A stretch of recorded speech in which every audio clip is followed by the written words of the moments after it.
Hi అండి, ఈరోజు దోసకాయ టమాటా చేసుకుందాం. దానికోసం దోసకాయలు, ఉల్లిపాయ, టమాటాలు ఇప్పుడు ఎలా చేయాలో చూద్దామండి. స్టవ్ వెలిగించి కడాయి పెట్టానండి. అది హీట్ అయింది. ఇప్పుడు ఆయిల్ వేస్తున్నాను. 1.5 స్పూన్ ఆయిల్ వేసానండి. అది హీట్ అవ్వాలి. ఆయిల్ హీట్ అయిందండి. కట్ చేసిన ఉల్లిపాయలు వేసుకోవాలి. ఉల్లిపాయలు బాగా మగ్గించుకోవాలండి ఆయిల్. ఉల్లిపాయలు వేగినాయండి. 1 స్పూన్ అల్లం వెల్లిపాయ పేస్ట్, అది కూడా వేపుకోవాలి. ఉల్లిపాయలు అల్లం వెల్లిపాయ పేస్ట్ మగ్గిపోయిందండి. ఇప్పుడు కట్ చేసుకున్న దోసకాయలు వేసుకుందాము. ఇవి కూడా ఆయిల్లో బాగా మగ్గాలండి. దోసకాయ ముక్కలు మగ్గిపోయినాయండి. ఇప్పుడు కట్ చేసుకున్న టమాటాలు వేసుకుందాం. 1/2 టీ స్పూన్ పసుపు, 1.5 స్పూన్ ఉప్పు అండి. ఒకసారి కలిపి టమాటాలు బాగా మగ్గించుకోవాలి.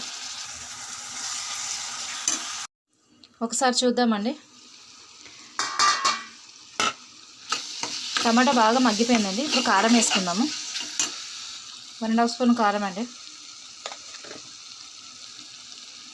ఒకసారి బాగా కలుపుకోవాలి. ఆయిల్ మొత్తం పైకి వచ్చిందండి. కూర మొత్తం ఉడికిపోయింది. ఇందులో వాటర్ అవసరం లేదు. ఈ టమాటాలతోనే ఉడికిపోతుంది దోసకాయ. ఇప్పుడు కొంచెం కొత్తిమీర జల్లుకుందాం. 1 నిమిషం మగ్గించుకొని స్టవ్ ఆఫ్ చేసేద్దామండి. అయిపోయిందండి, మగ్గిపోయింది బాగా. ఇప్పుడు స్టవ్ ఆఫ్ చేసుకోవచ్చు. దోసకాయ టమాటా రెడీ. ఒకసారి ఇలా ట్రై చేసి చూడండి, బాగుంటుంది.